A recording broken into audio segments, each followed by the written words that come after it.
Hello, my dear students. Hope you are all fine and regularly you are following the classes. Last week actually we had discussed from our social and political life, and today we will be discussing from our past part 3 and chapter 3, ruling the countryside. So before just jumping into the main topic, actually our syllabus is reduced, you know. But if we start the chapter directly, then you will get something missing from here. So we have to establish that missing link here. For that, the previous events we should know. We are talking about the ruling of the colonial rulers here in our country, in our motherland India.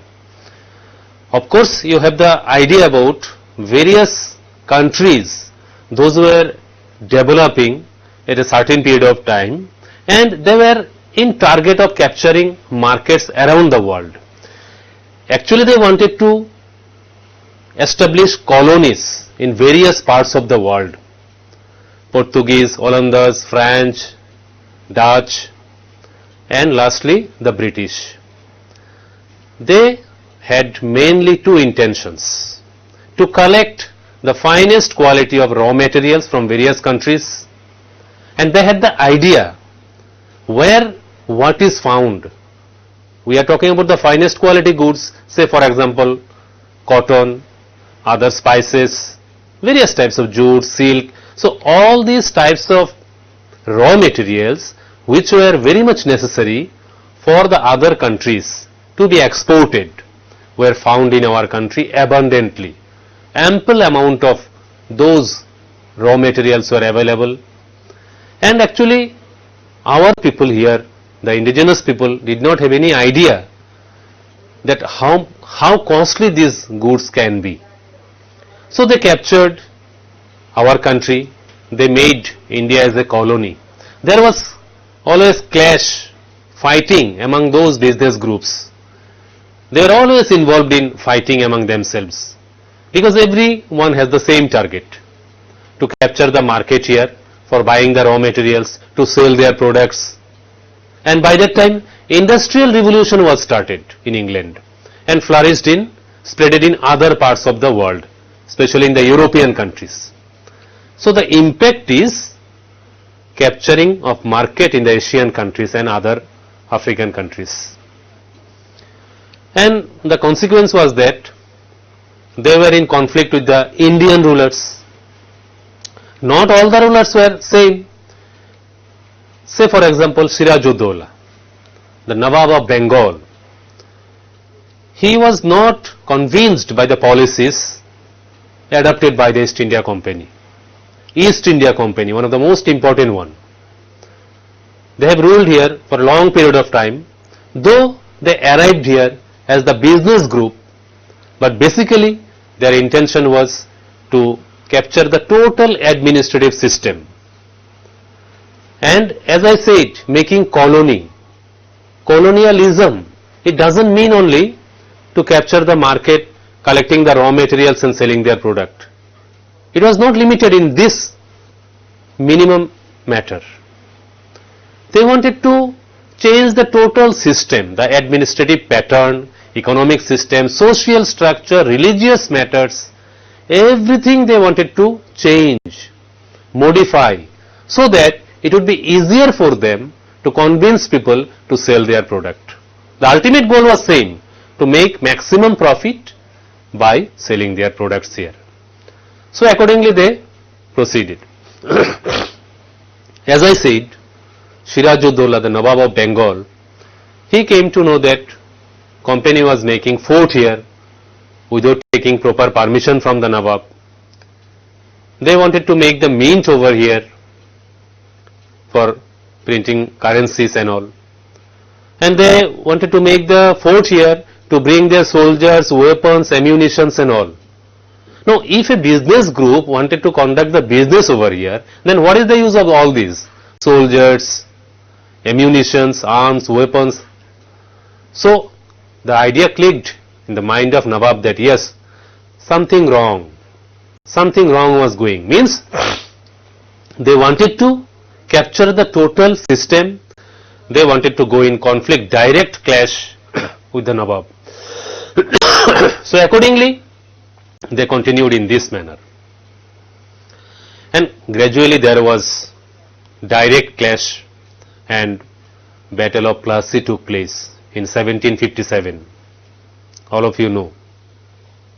I am talking about the earlier events so that you can get the situation that how countrysides were ruled by the company, by the British.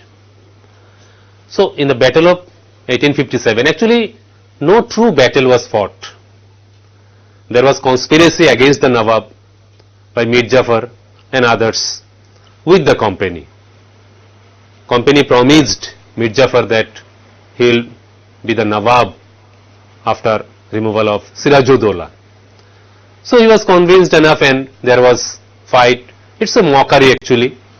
And ultimately Sirajuddaulah was defeated and killed and Mir Jafar became the Nawab of Bengal. But the system could not continue for a long period of time. And in 1764 there was Battle of Buxar. The three parties were involved here against the British government, and by that time company became much stronger with arms, weapons and soldiers. With that way company became very strong and company was successful to defeat the three-party team of India. So that way now they were ready to continue their administration in an expanded way. So that is our topic today, ruling the countryside. They were having mainly two intentions. They wanted regular flow of income by means of revenue. Revenue from, basically from agriculture. The main economic activity during that period, there is no doubt to be understood here that it was agriculture mainly. So from agriculture, they wanted to get the regular flow of income.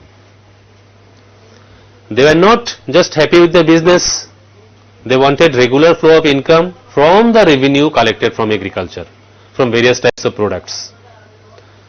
Because they had to run the administration, they had to meet their expenditure. They brought many soldiers here and various types of activities were running. They have appointed many workers, officials, so they were needed to be paid. And for buying the raw materials, earlier they used to bring gold, silver and all. By exchanging those gold and silver, which they used to bring from England, they used to buy the raw materials. But they devised a new policy that instead of bringing gold and silver from our country, means from England, let us try some other means. Some other means collecting revenue from the farmers, peasants, and they could easily buy the raw materials with the revenue collected from the Indians. Now see, the situation was changing completely. So the first topic we have taken here today, company became Diwan of Bengal. Actually in 1765, company got the Diwani right. Diwani right from Shah Alam. Second, the Mughal ruler. Till then, though they were the later Mughals, but they had certain kind of domination in our country. So they had to take the permission of collecting tax. That is called Diwani right. When they got? In 1765. You can write down a short question from here. When did the East India Company got the Diwani right and from whom? So the East India Company got the Diwani right in the year 1765 from the Mughal Emperor Shah Alam II. This one can be an important question for you. So when company got the Diwani right, how it benefited them? what were the advantages they got from here? They became the main economic ruler. The total financial matter was controlled by them. Regarding the collection of revenue, regulating land system, the distribution, process of cultivation, all these matters means regulating the land system as well as collecting the revenue, it was directly in the hands of the company officials. But we have to remember, they had the power, not the responsibility. Actually, the revenue collection was done by the local leaders, zamindars, landlords, talukdars. So they had the responsibility. Suppose the total collection to be done from a village, and the actual responsibility was with the headman of the village. The headman, what he used to do? He used to collect the revenue from the farmers and he had to pay to the company. And the system, the rate of revenue, land distribution, those were done by the company. The less troublesome job. Actually, they were not in trouble at all. So company was having the power without having any kind of responsibilities, whereas the Indian rulers, they had the responsibility without having any kind of power. Puppet, you know puppet, the dolls are being played with the string. So the Indian rulers were like that. The company used to instruct them what to do and what not, what should be the percentage of collecting taxes and all. So that way the Indian rulers were bound to continue their activities according to the instruction of the company. So the main responsibility, rather we say the power of collecting revenue and regulating land system, was with the East India Company. Another important thing, the buying and selling of goods. As you know, it was a company. East India Company, they continued their business various parts of the world. And they had got enough domination in many countries. What was their intention? The intention was to collect raw materials at the cheapest rate possible. They knew what was available which one was available. So they knew that our land was enriched with various types of raw materials. So for example, cotton, silk, spices, condiments, etc. And you also know that Industrial Revolution, basically revolution in the field of textile industry, was already started in England. So what was the main raw material needed for the textile industry? All of you know. This is nothing but cotton, silk. So these are the raw materials required for the expansion of textile industries, and we have to remember that they were in need of collecting these raw materials at the cheapest rate possible with a minimum price, and they used to collect all this from here. So this buying and selling of goods were totally monitored by the company. Then controlling, another important issue here, that how they ruled.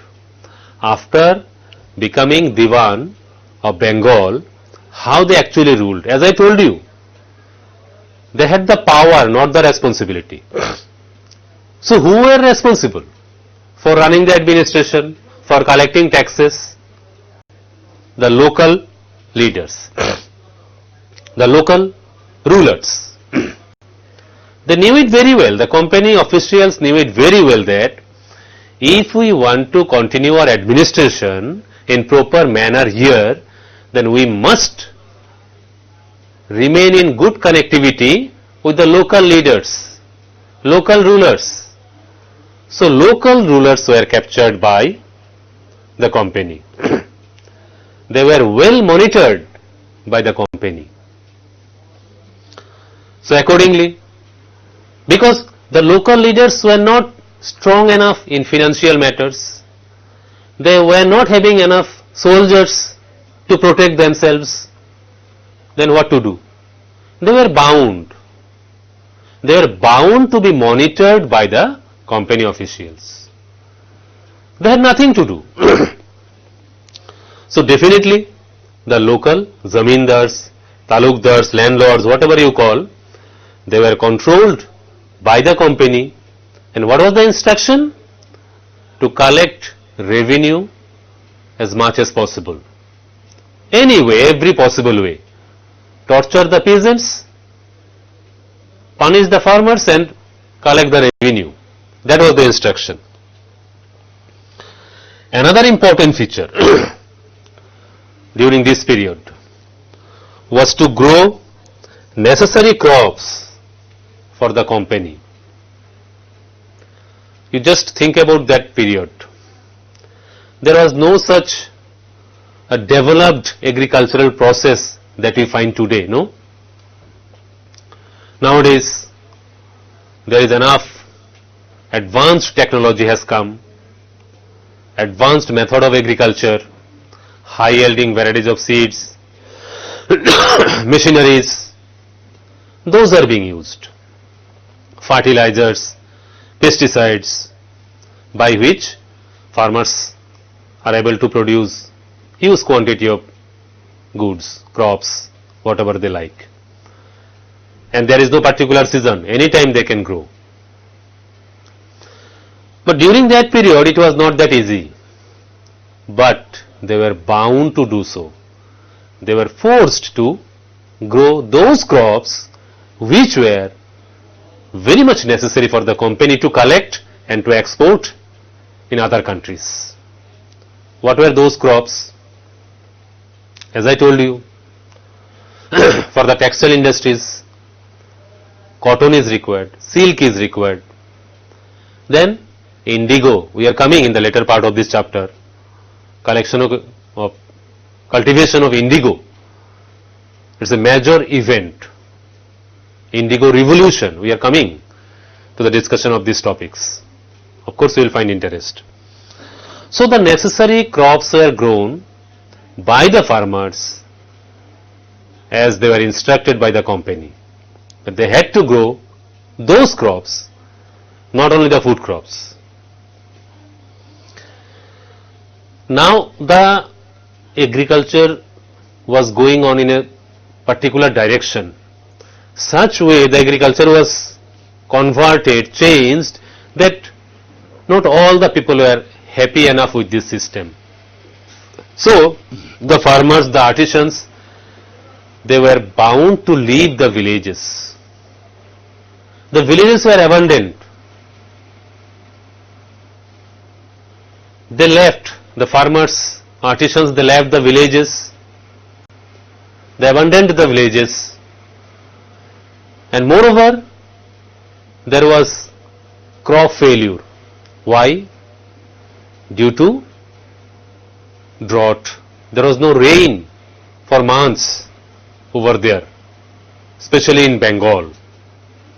And ultimately, in 1770, a terrible famine occurred in Bengal, where 10 million people died.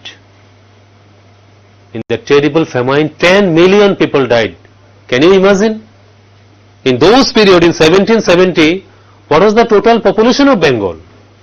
Out of those, 1 crore people died due to famine.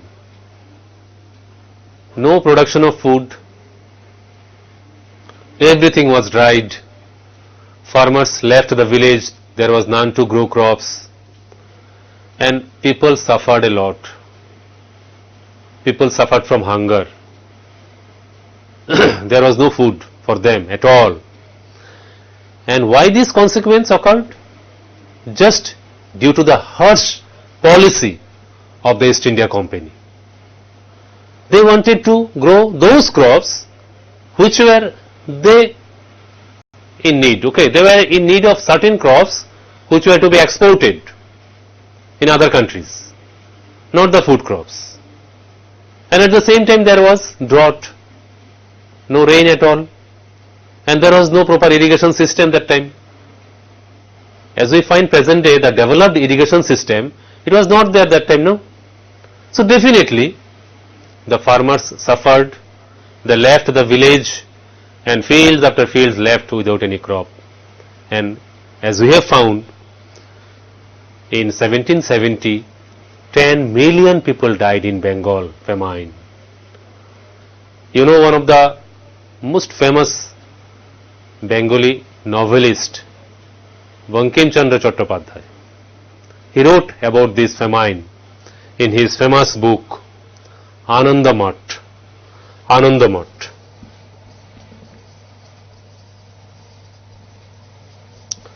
This famous novel is written by the famous novelist from Bengal.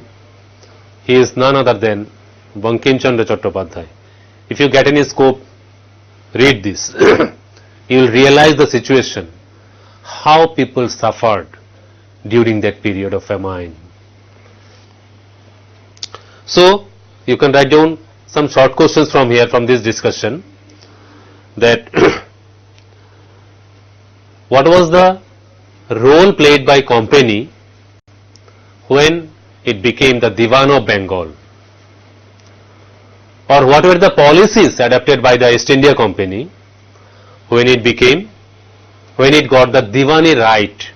Diwani right, you understood, I hope you understood.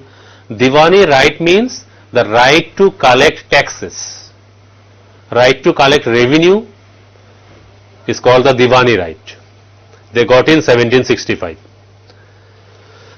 Just within 5 years there was Bengal famine. So this is another important question for you. When there was Bengal famine? So the answer is 1770. Another short question, that name the novelist or the author of Anandamath.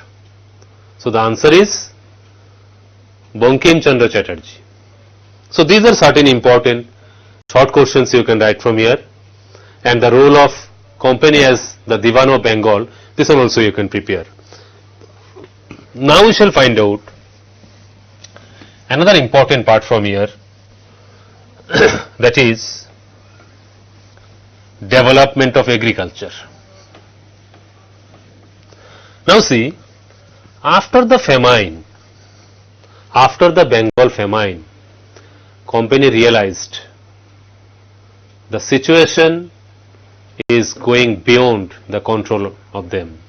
Now we must look after for the development of agriculture. We have to develop agriculture, because otherwise they were in trouble, no? They had the intention to collect regular income. They wanted to ensure regular flow of income. Now it was impossible, because there was huge gap, there was crop failure, agricultural processes were stopped. So that's why they tried to develop the agriculture. Development of agriculture. This was their main intention now. We have to develop agriculture, we have to increase the production if we want to ensure our stable situation here, if we want to ensure regular revenue collection. So what they did, they were interested to invest more in agriculture.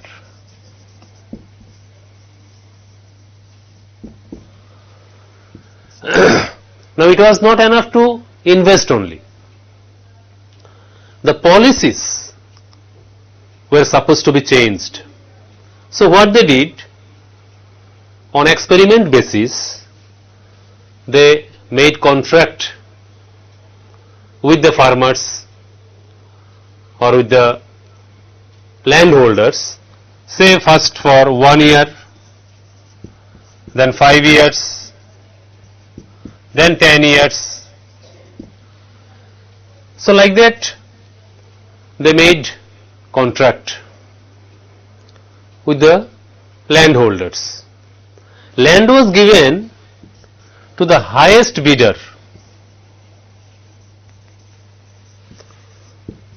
Land was given to the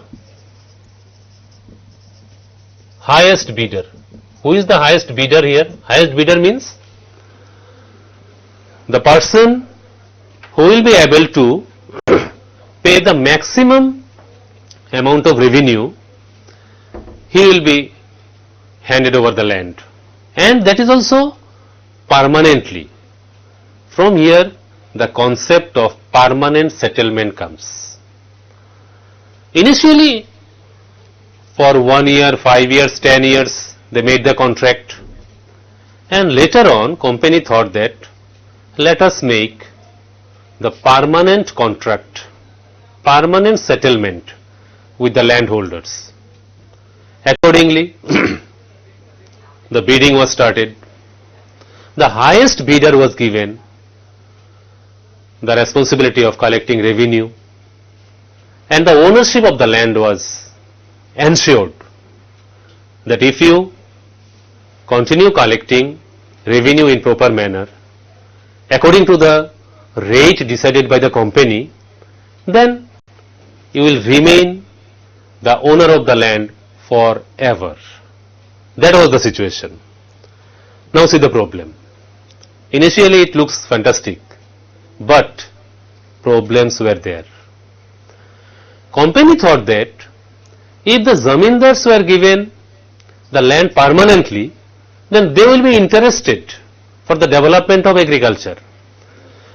We must not forget that just few years back there was famine where 10 million people died in Bengal. We can't imagine even in the present day situation.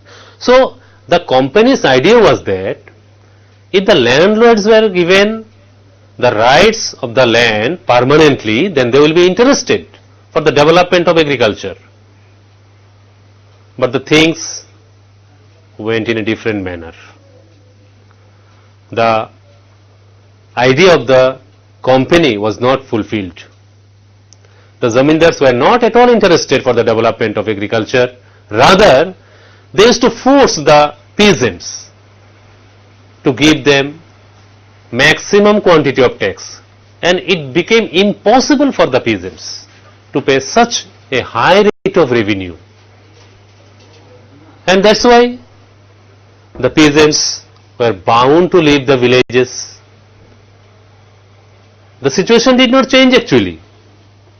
So, as I said, the land was given to the highest bidder, and that way it continued. Then actually the permanent settlement was introduced in 1793. Permanent settlement.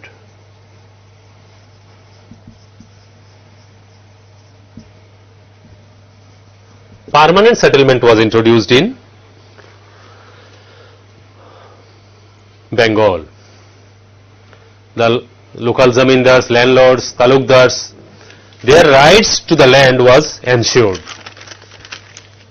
It was ensured that the land will remain to them, they will be the owner of the land. The condition is that they have to submit the revenue accordingly as it is decided by the company. Now, the rate of revenue was, why it is called permanent settlement? Because the rate of revenue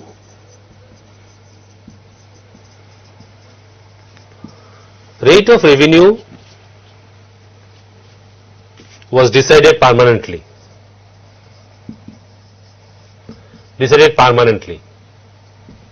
Means even in future also the rate of revenue will not be increased.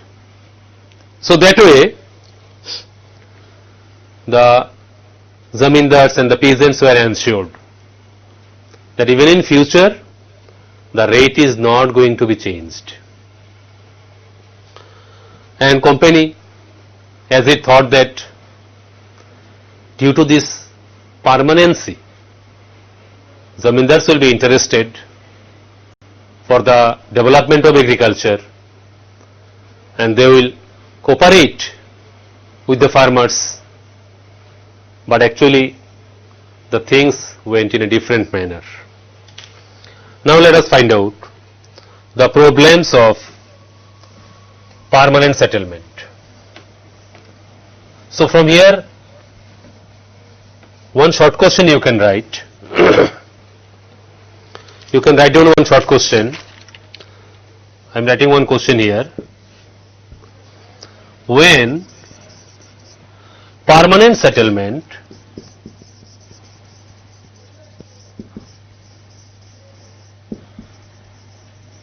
was introduced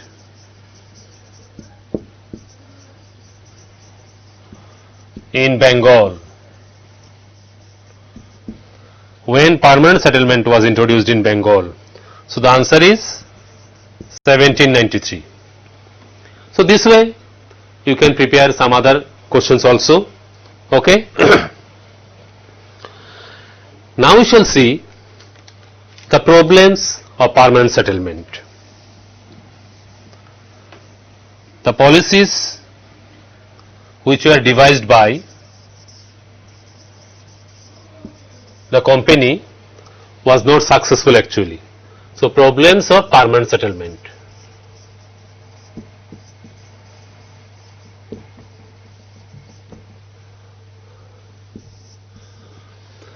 Problems of permanent settlement.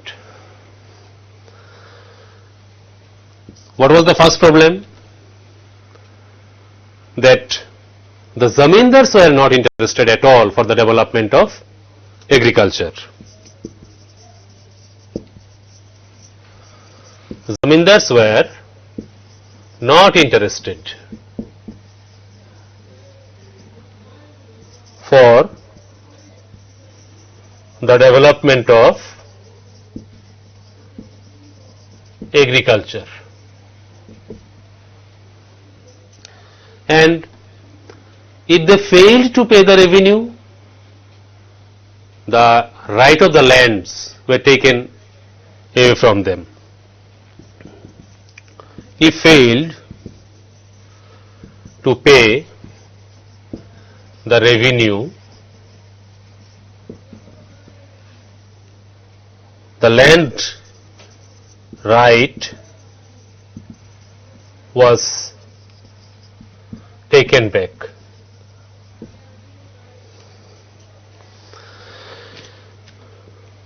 Then the situation changed. Actually, in the beginning of 19th century,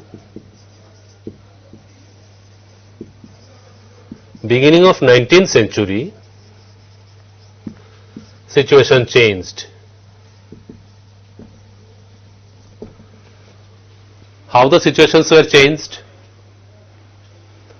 The production was increased and there was good situation, rainfall occurred and accordingly everything was fine. But the problem is the benefit of this increased production was not received by the company. See, the production was increased.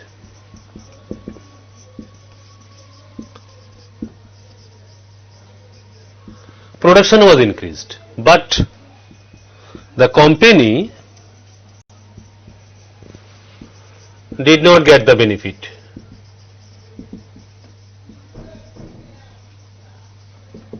Why? Because the rate of the revenue was fixed. That's what you said, permanent settlement, no? The rate of the revenue was fixed. Then how the company could get the benefit of this extra production. Now who got the benefit? Is it the farmers? No. The farmers also did not get the benefit.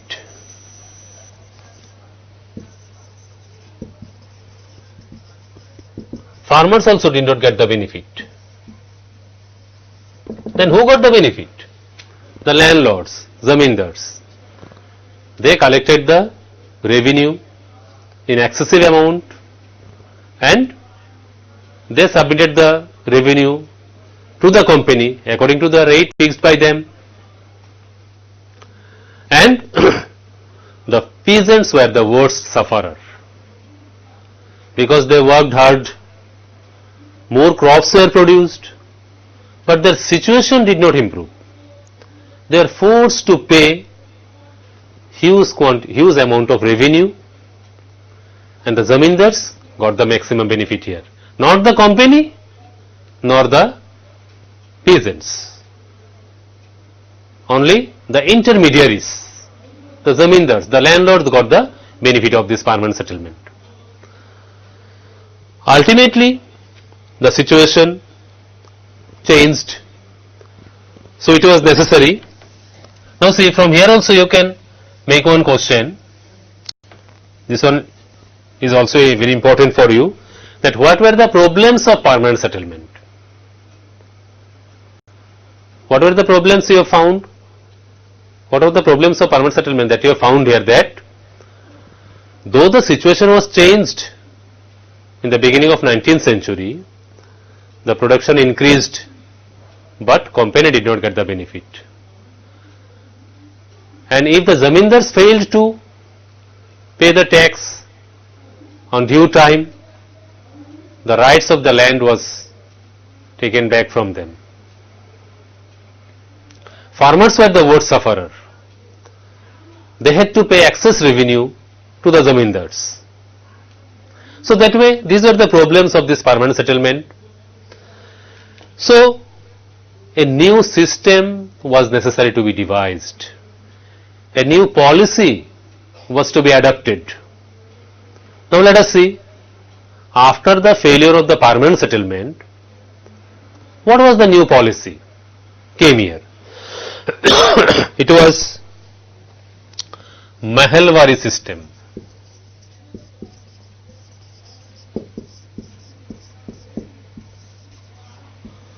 Mahalwari system. First of all, we have to know the term Mahal. What is Mahal? Mahal is actually a unit from where the taxes were collected. Say for example a village or a group of villages, that is called the Mahal. And basically this system was introduced in northern India. Okay? A unit for collecting revenue, we can say, or you can define other way also.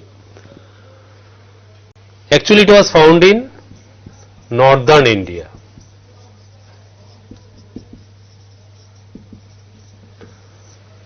In northern India, there were traditional zamindars and they had enough grip on the total administration in their locality. As we have discussed earlier, company got the Diwani right, company got the right of administration over here, but they knew it very well. Without the help of the local rulers, they could not run very well.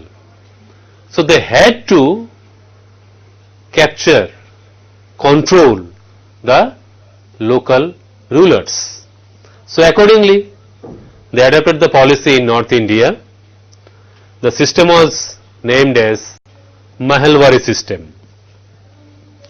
Who introduced this policy? Holt Mackenzie.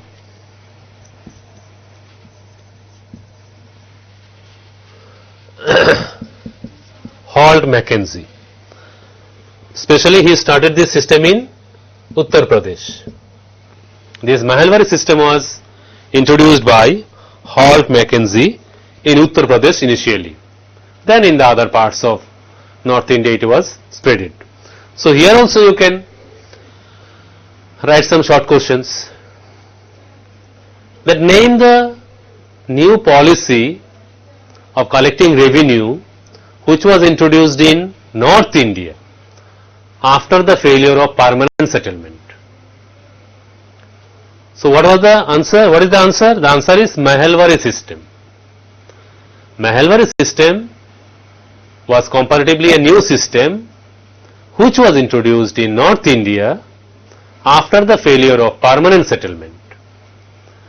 Another question you can make from here, that who introduced Mahalwari system in Uttar Pradesh? The answer is Holt Mackenzie. They found that there are some traditional zamindars in North India and the company had to make contract with the local zamindars, and through them they will collect the revenue. And very important thing here, that tax will be decided according to the quality of the land. This is very important. The tax will be decided according to the quality of the land. Why is it so? It is because the productivity of the land is not same everywhere. As a student of class 8, you are grown up enough to understand that the productivity of the land is not same everywhere. Now, if the same rate of revenue is decided for the whole region, then from some places the farmers will be benefited because they are getting huge production. In comparison, they pay less revenue. Whereas some other regions where the production is comparatively less, much less production is there, they were forced to pay high revenue during the period of permanent settlement, even earlier period also. So these faults were found.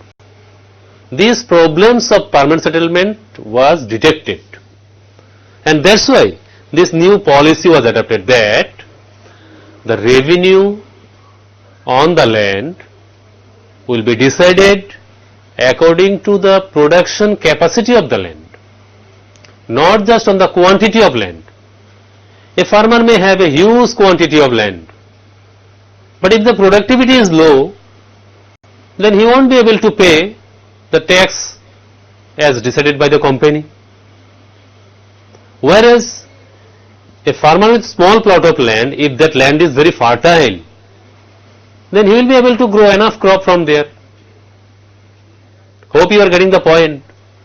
So it was more justifiable to decide the rate of revenue not on the quantity of the land, but according to the quality of the land, according to the productive capacity of the land.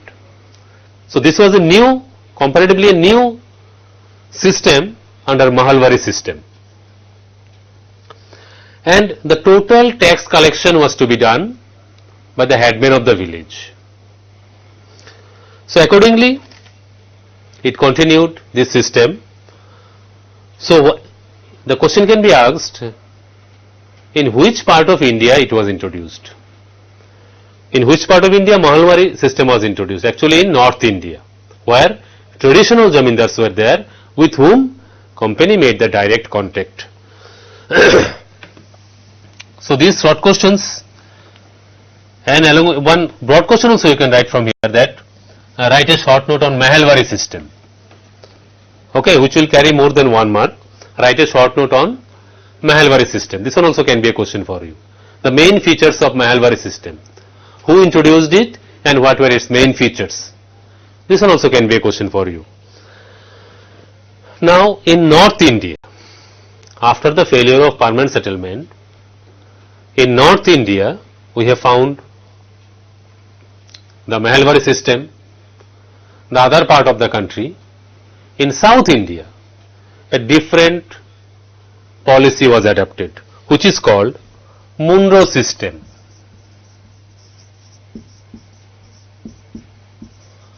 Now let us find out what is this Monroe system. Actually the term comes from the name Thomas Monroe, who introduced it. It was introduced actually by Captain Alexander Reid. Captain Alexander Reid introduced it. Where? In North India. In South India actually.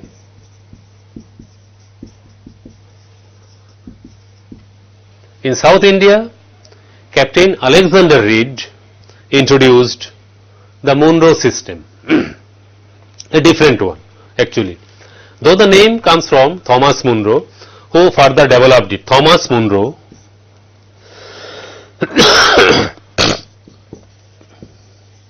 Thomas Monroe developed it.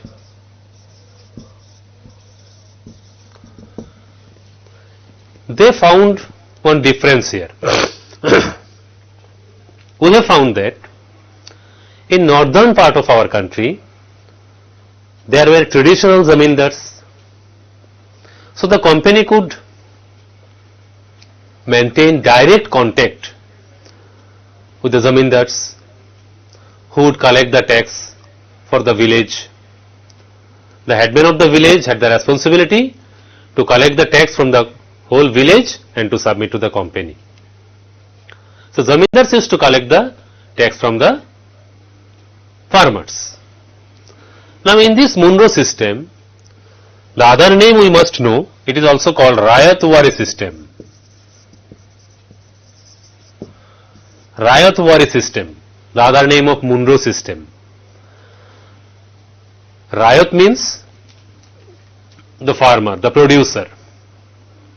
Now see, the company was introducing one by one new policies and they were detecting the faults, the defects of those policies. When they were in contact with the landlords, zamindars, they could realize that the peasants were being unnecessarily pressurized by the landlords, collecting excessive taxes, and definitely the farmers were helpless. No one was there to look after them. No one was there to hurt them, their problem, to hear about their problems. So they abandoned the villages. And if the farmers leave the villages, if the farmers leave, if they do not grow crop, then where from the company will get the revenue? Company could realize it. And that's why in southern India they introduced another policy. And the name of the policy is Rayatwari system. The company made direct contract with the ryots. No intermediaries. Because the farmer will know better the quality of the land and that way the production will continue. Accordingly, company will collect the tax. Here also the same method, that the rate of revenue would be decided on the basis of the productive capacity of the land, not just on the basis of quantity of the land. And here will be direct contact, company and the ryots. No intermediaries in between. Because the landlord, the zamindars used to pressurize the ryots for excessive taxes. And those extra revenue the zamindars kept for themselves and they have given to the company as the rate decided by the company. So ultimately the farmers were the losers, the ryots were the losers. So Captain Alexander Reid introduced this Rayatwari system in in southern India. And later on, Thomas Munro developed it. So they found that no traditional zamindars were there. It's a very important point here. No traditional zamindars were there in South India.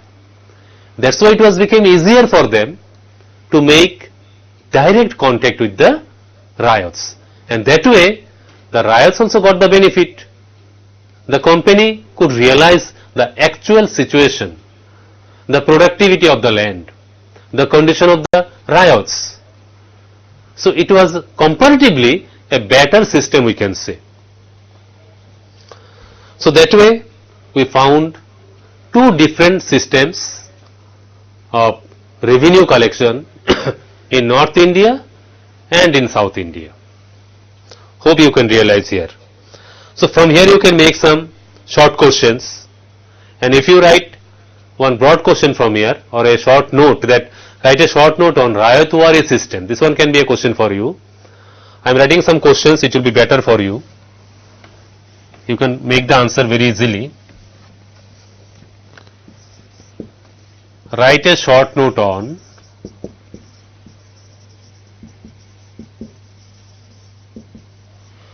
Rayatwari system.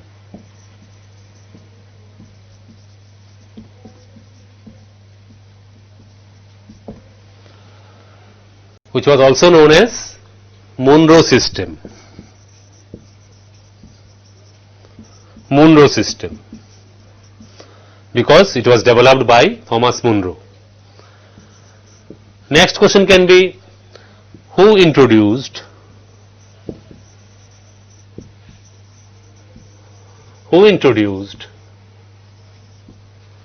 Rayatwari system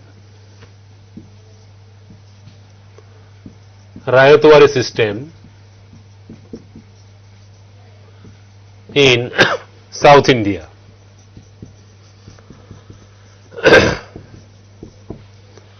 Answer you know. Captain Alexander Reid. The answer is Captain Alexander Reid, who developed this system. Captain Alexander Reid introduced the Rayatwari system, and who developed it? Thomas Munro. This one can be another question. Who developed the Rayatwari system?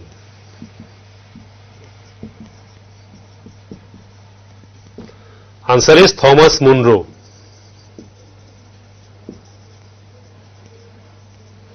That's why this system is also called Munro system. Now see, we have found various systems of administration, collection of revenue. It was continued by the company, East India Company, that permanent settlement. Then we have discussed about the Mahalwari system in North India, then Rayatwari system or Munro system in South India. Those we have found. But the situation was not developing in proper manner. The problems continued, and by that time some crops were to be produced for Europe from our country. Okay, so what were those crops? Certain crops was necessary to grow from in our country. Crops for Europe. What type of crops were needed to be grown from our country for Europe? Say for example, the company was not involved only in not only to collect taxes, but also to grow necessary crops in our country. They wanted to get those crops produced in our country so that they could collect at a minimum price and they could make maximum profit by exporting those crops. Say for example, opium, indigo, etc. and various other crops. Now let us see where what type of crops were grown according to the instruction of the company. This is also important for you. Jute in Bengal, because the soil quality of Bengal was very much fit for the jute production. Then tea in Assam.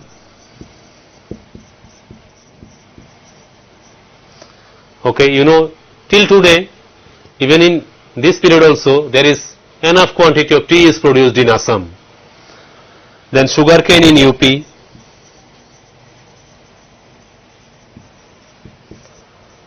Sugarcane in UP. Then wheat in Punjab.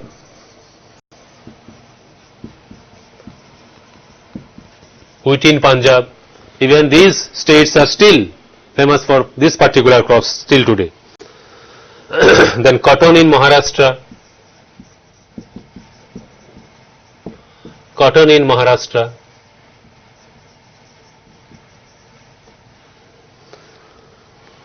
Maharashtra and Punjab.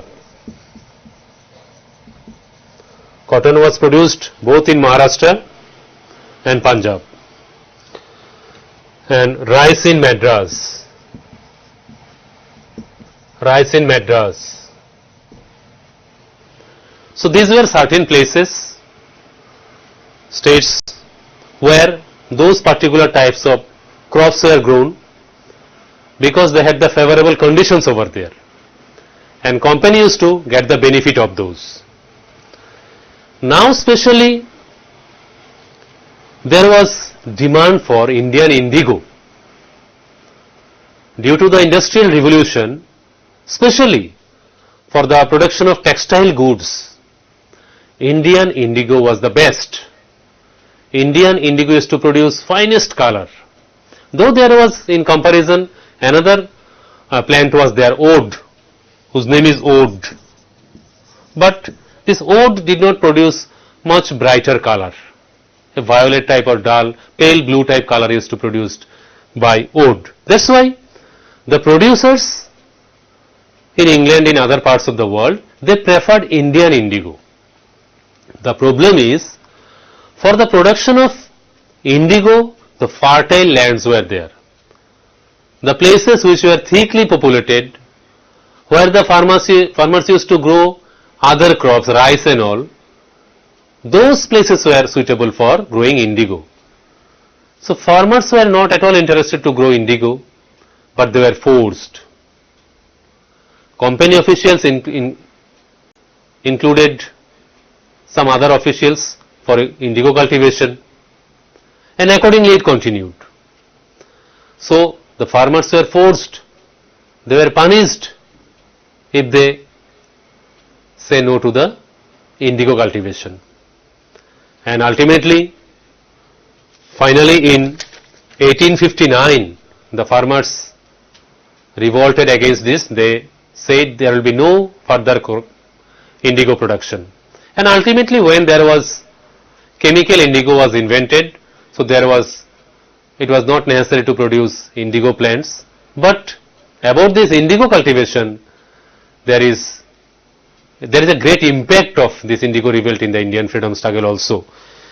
Dinabandhu Mitra, one famous writer, his one famous book Neel Darpan. In that book about the indigo revolt, there is enough explanation. If you get scope, you should read this book. You collect it and you read the book Neel Darpan, written by Dinabandhu Mitra. So we shall wind up today's class here. we have found how the company adopted various policies to rule over here, right from the permanent settlement system, then Rayatwari system, Mahalwari system, then various crops were produced from our country, about the Indigo revolt. Hope this will be helpful for your exam preparation. That's all for today. Bye all of you.